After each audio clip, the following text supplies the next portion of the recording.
Hello student, मैं संजय कुमार आप सभी के अपने यूट्यूब चैनल एजुकेशन पॉइंट में स्वागत करता हूं। आज के क्लास में हम लोग बच्चों क्लास 10th के एक इम्पोर्टेंट चैप्टर केमिकल रिएक्शन से रिलेटेड और जो इम्पोर्टेंट टर्म है जो पिछले वीडियो में कवर नहीं हो पाए थे उसे हम लोग आज के वीडियो में कवर करेंगे। जो 3 इम्पोर्टेंट टर्म है वो क्या क्या है, तो पहला है कोरोशन, दूसरा है रेंसिडिटी और तीसरा है कंबसन। और बच्चों कोरोशन को हम लोग संक्षारण बोलते हैं, रेंसिडिटी को विकृत गंधिता बोलते हैं और कंबसन को दहन बोलते हैं। तो सबसे पहले हम लोग ये जानेंगे कि कोरोशन है क्या।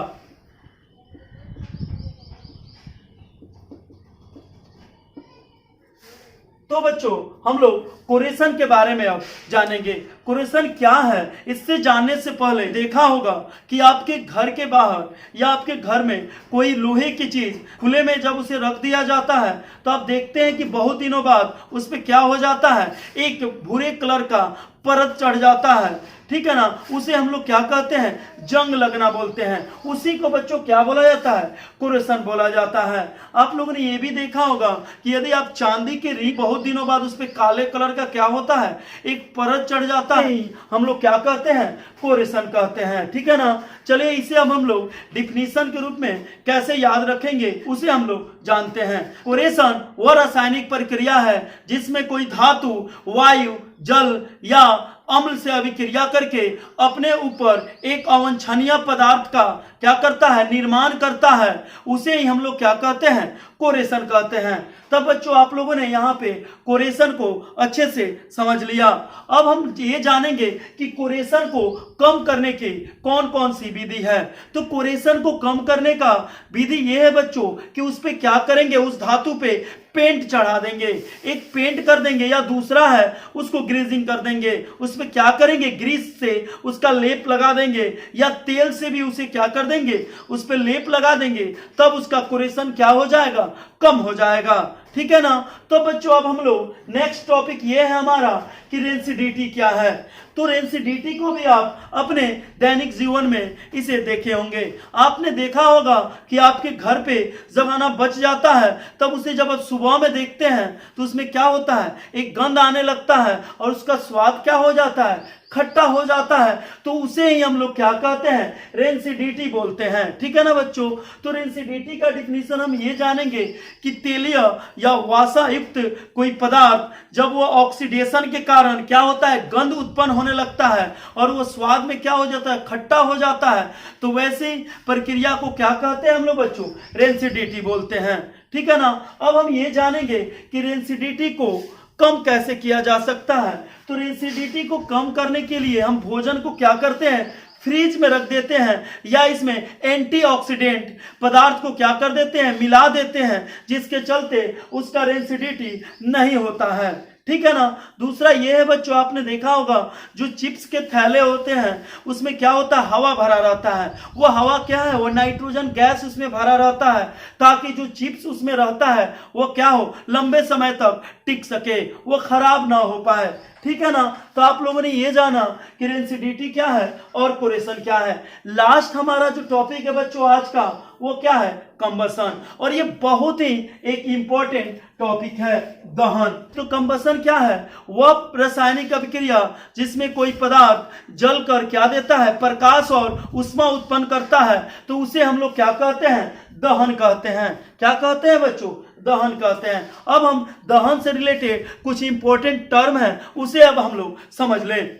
अब हम लोग ये कंबसन से रिलेटेड जो 3 इंपॉर्टेंट टर्म है उसे भी हम लोग अच्छे से समझ लें ताकि कंबसन को समझने में कोई परेशानी ना हो। तो एक होता है कंबस्टेबल सब्सटेंस, दूसरा होता है नॉन कंबस्टेबल सब्सटेंस और तीसरा होता है इग्निशन टेम्परेचर, ठीक है ना। तो कंबस्टेबल सब्सटेंस को हम लोग दहनशील पदार्थ कहते हैं। तो वैसे पदार्थ जो जलते हैं, जो जलने योग्य है, उसे हम लोग क्या कहते हैं? कॉम्बस्टेबल सब्सटेंस कहते हैं। आपने देखा होगा बहुत सारे पदार्थ होते हैं जो आसानी से जल जाते हैं, और कुछ ऐसे भी पदार्थ होते हैं जो किसी भी प्रोसेस द्वारा वो नहीं जलते हैं, तो उन्हें हम लोग क्या कहते हैं? Non combustible substance. जो पदार्थ जलने योग्य नहीं होते हैं उन्हें हम लोग क्या बोलते हैं? Non combustible substance. जैसे पत्थर, आपका ब्रिक्स हो जाएगा, ठीक है ना, ये क्या है? ये नहीं जलने वाले पदार्थ हैं, बालू है, तो इसे हम लोग क्या बोलते हैं? नॉन कॉम्बस्टेबल सब्सटेंस बोलते हैं, और दहनशील पदार्थ बोलते हैं। और कॉम्बस्टेबल पदार्थ उसे बोलते हैं जो जलने योग्य है, जैसे पेपर है, कपड़ा है, मार्कर है, बुक है, फिर आपको प्लास्टिक है, ये सारे पदार्थ क्या है? जलने योग्य हैं, इसीलिए इन्हें हम लोग क्या बोलते हैं? कॉम्बस्टेबल सब्सटेंस बोलते हैं।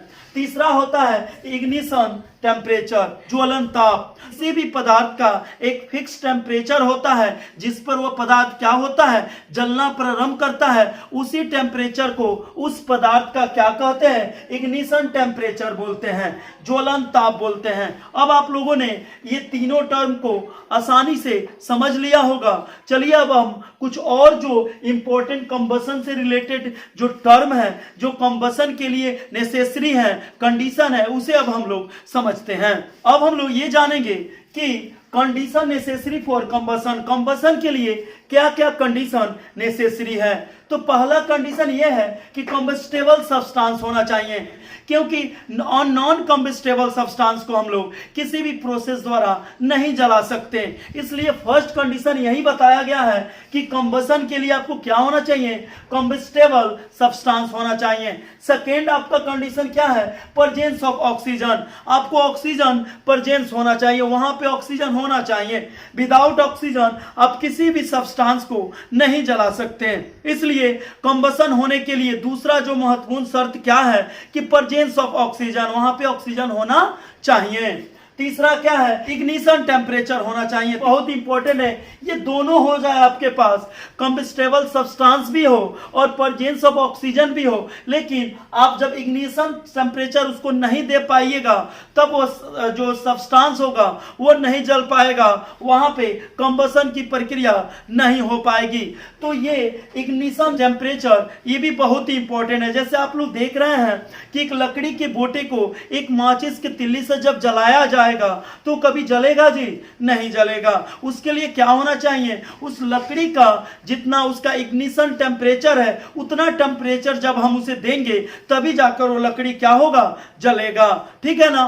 तो हमने यहाँ पे तीन जो नेसेसरी कंडीशन है किसी भी कंबसन के लिए, वो क्या है? कंबस्टेबल सब्सटेंस होना चाहिए, सेकेंड क्या है? प्रेजेंस ऑफ ऑक्सीजन होना चाहिए, और तीसरा क्या है? इग्निशन टेम्परेचर होना चाहिए।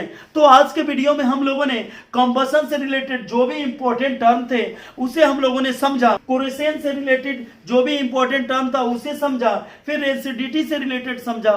तो आज के वीडियो में इतना ही। यदि आपको आज का वीडियो अच्छा लगा हो तो इसे लाइक करें, शेयर करें और इस चैनल को सब्सक्राइब करें। धन्यवाद।